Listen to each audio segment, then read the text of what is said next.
All right, y'all. So, y'all know I've been trying to get my wife's car ready to go to pits. I've been trying to get ready for a while, regardless. It's always something happens, always something changes. We've tried to do 4 different transmissions. That's kind of my fault, but I wanted an automatic in this car. It started out as the T45, then a T56, then a Magnum, then a 3650. Now it's got a 4R70 in it. Now it's got a built bottom end 5.4 with stock navigator heads. 76, 75 turbo, just a bunch of stuff I've kind of had and collected and kind of made into one car. But unfortunately, and I hate to say this because I know it breaks my heart just because this is my wife's car and I really want her to take this car to Tennessee this week, but it is not going to happen. I really was hopeful. I really thought it was going to make it, but it's not. Anyway, the car was idling, sitting here for a little while, and I just heard a little noise all of a sudden, and it got a little louder. And it sounds like it's on the bank one, or it is on bank one, the top end, so it's probably not that big of a deal, probably a cam bearing or something like that. I don't have time to tear this thing apart, nor do I have the energy, because I usually don't give up, but we got one car ready, so I'm good with that. I'll be transparent with you guys. I don't know if this killed the whole ordeal here. I know this didn't help it, but I took this car apart 8 months ago, and it's just been sitting, and half the stuff I didn't remember where stuff went and whatnot, and I guess I didn't think about it when I spun a rod bearing that I didn't flush the oil lines and such. Put a new filter on it, of course, new oil and all that stuff, and clean the heads and put them on there, but there's bearing material in there, so that's something I learned now, is to flush all lines if something ever happens. But I don't know. So the red car with the autos set up and whatnot is down for the count for the time being. It has some nice new stuff on it, new timing stuff, but none of you guys can't see in there. I don't know if I can zoom in, but there's some crap just sitting in there. And some of these cams are has some scratch marks on there, whatnot. So I think it ate a cam bearing. And the noise, if you put like a ratchet or something or a stethoscope right there and you put your ear, you hear it here, and really nowhere else. And it wasn't getting louder, it was just wasn't getting any better. So pulled the valve cover off, looked at it, and that's kind of where we are. So unfortunately, the 5.4 4-valve car that my wife has named Juicy Booty, Chicken Salad, a bunch of other names she's told me with this car, but will not make it to Tennessee. So, babe, I apologize, but she is taking her new BMW, so I guess that's just as good. Maybe, I don't know. At least she'll have heated seats instead of a race car. So with that being said, we'll show you the race car that we're taking. Taking the old girl, got the trailer hooked up, loading some stuff up to it. So that is ready, mostly ready. Got to swap some front, blah, blah, blah. Blah, blah, blah. Got to swap front tires on it, and should be good to go. So I'm excited for this week. We need a vacation that actually we get to vacate from. So anyway, I also want to talk about the engine deal. Obviously, you guys saw I got the engine put back in there, and it's good to go.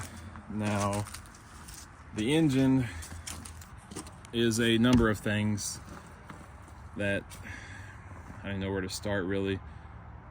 I want to start off by saying everybody makes mistakes, but in this case, we didn't find any mistakes. The guys at TKM, who I look at them as really good friends of mine. I mean, obviously, I'm wearing their shirts and stuff all the time. I feel like I can call Kevin Mullins a really good friend. Sammy and Eric up there, those guys are really good guys. But they pulled it all apart, and I guarantee you they've got more labor hours in testing that thing than they do, pulling it down and building it for the first time. But the only thing they found was just a little bit of water was seeping through on the head gasket to where the Halomar was gone. So I can say this, I know I should have torqued the head studs after the first couple heat cycles. That is on me. I'll say that for sure. But things just happen, guys. We're pushing these cars. It made almost 1,200 horsepower on dyno. It just a lot of stuff that goes on with these things. So everybody wanted the drama, everybody wanted the this, that, and the other. But truthfully, there's just a little. It could have been some trash that was on the head gasket when it was laid down. You never know, and we can't find anything. So I don't want anybody that follows me or anything to have any negative feelings toward TKM. They took care of me. They did not charge me a dime. They were all very apologetic for the situation. They hate it happened. I think Kevin hates it happened for my sake just as bad as I did. But they approached it just like I did, with a great attitude. And at the end of the day, everybody wants the drama and the crap. That's why that video had 12,000 views versus, the sub 1,000 views I usually get, because everybody wants the drama and the carnage and such. But you're not going to get it from here. I'm not going to badmouth anybody. I told Kevin the other day that TKM, or Kevin in general, is way better to have in my corner than be at my throat. Because if you think about it, if they had messed something up and I went to just running my mouth about it immediately, who's going to work with me the next time? Nobody wants that crap. You just got to be a decent person. This is the motorsport industry. This is part of it, man. Like, things happen.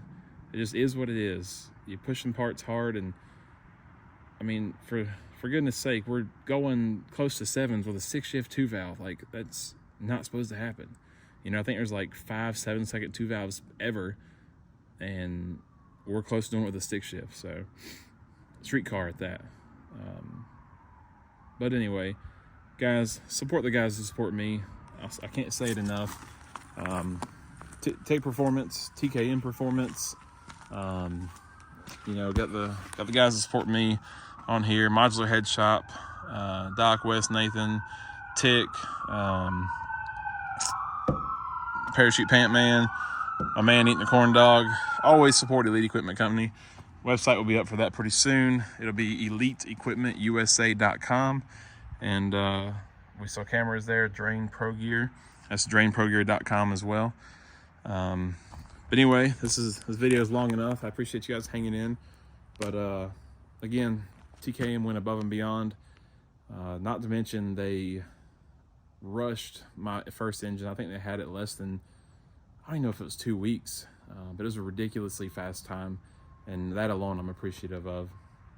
But things happen, and just that engine was, that day was my day for something to happen. So I was a little hurt then, but now, man, if you think about it, if I would have made a pass and water shot out under the car, I could be dead. You never know. So I just thank the Lord for keeping us safe and allowing us to do this. First of all, I could be sitting there not being able to do any of this stuff and just watching people on live feeds and such, and there's nothing wrong with that. But I'm grateful and thankful for the Lord letting me do this, my business letting me do this, and the guys that work with me.